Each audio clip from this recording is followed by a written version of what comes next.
Looking at live images right now of the Republican National Convention in Milwaukee, Wisconsin. Tonight is night 2. After J.D. Vance was announced as Trump's running mate on night 1, this was the follow-up headline at Politico.com. Trump's VP pick spells disaster for Europe and Ukraine. With the U.S., for the moment, standing as the most important ally in the world for a country that is fighting for its very existence. After having been invaded by Russia, Trump has already effectively pledged that the U.S. will switch sides in this war if he is elected. He has gone so far as to say that he will tell Russia that they can do, quote, whatever the hell they want to any of our NATO allies once he's president. But even so, of all the choices that Trump could have made for his running mate, Senator J.D. Vance is the single most radical choice he could have made on this issue. Senator Vance has said bluntly that he is opposed to virtually any proposal for the U.S. to continue funding this war. Vance said even more bluntly, quote, I don't really care what happens to Ukraine one way or the other, which understandably has Ukraine and the rest of Europe and everyone who cares about the biggest European war since the Nazi era, since World War II, has everyone a little freaked out about the prospect of a Vice President J.D. Vance. I mean, Moscow's delighted, but the rest of the world, not so much.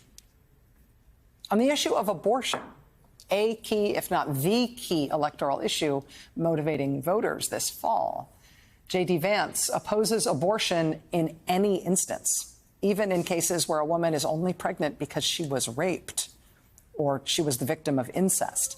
J.D. Vance says even those women, in every instance, should be forced by the government to stay pregnant for the full term and should be forced by the government to give birth against their will. He supports what he calls a, quote, minimum national standard to restrict abortion everywhere in all 50 states, meaning effectively a national abortion ban. There's another part of Vance's record on abortion that's also now starting to get some attention given his promotion to vice presidential running mate. Let's say you're a woman, you're an American woman who lives in Mississippi and you need to get an abortion. The Republican-controlled government in your state, Mississippi, has, of course, banned abortion, so you're going to need to travel out of state in order to get one. Well, not so fast, not according to J.D. Vance. Now, this is not exactly a hypothetical. The Republican Attorney General in Mississippi has said that she believes Mississippi law enforcement has the power to effectively follow you out of the state if you find yourself in this circumstance. She believes Mississippi law enforcement has the power to get your medical records from any state in the country to see if you might have been able to get an abortion somewhere else, even in a state where it's legal. Mississippi law enforcement wants to be able to get your medical records from any state in the country so they can use those records in bringing criminal prosecutions for abortion.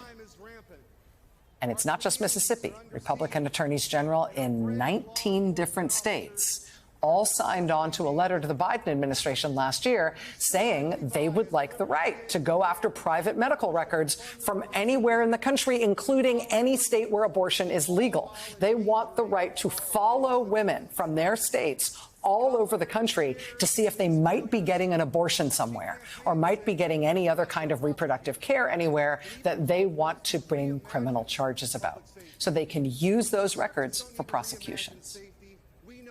Turns out Senator J.D. Vance has endorsed that idea as well. The investigative news outlet The Lever was first to point out today that in addition to those 19 Republican attorneys general, J.D. Vance also pressured the Biden administration last year that they should withdraw the rule that protects women in this instance. They should withdraw the Biden administration rule that prevents law enforcement from tracking down and prosecuting women who have crossed state lines to have an abortion.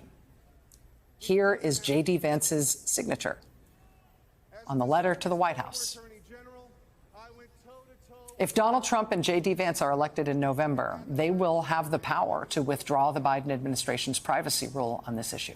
They will have the power, without Congress doing anything, to make it legal for prosecutors to access the private medical records of women who have left their own state to obtain abortion care, so they can use your medical records to track you down and bring charges. Hey there, MSNBC fans. I'm Luke Russert, and be sure to join me, Rachel Maddow, Jen Psaki, Lawrence O'Donnell, Steve Kornacki, Joy Reid, and many more September 7th in Brooklyn MSNBC Live Democracy 2024. Click on the link for ticket information. We will see you there.